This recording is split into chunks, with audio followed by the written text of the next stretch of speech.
Hi, Ranjan here.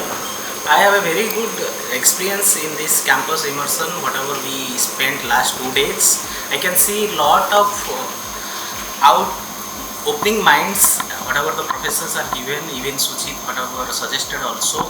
So this is all our eye-opening where and coming to that, at least how we can able to implement all those things in our day-to-day work in the project wise. So I can see a lot of things we can able to do, but we should look for that.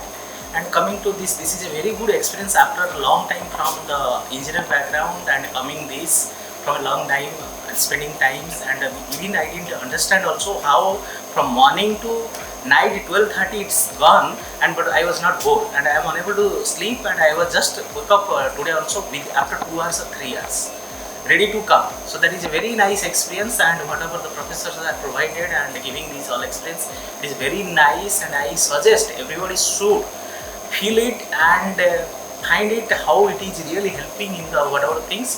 Definitely I'll work on this and I'll try to make some improvements in my process, and I will be just like a presenter of whatever today our two guys have presented.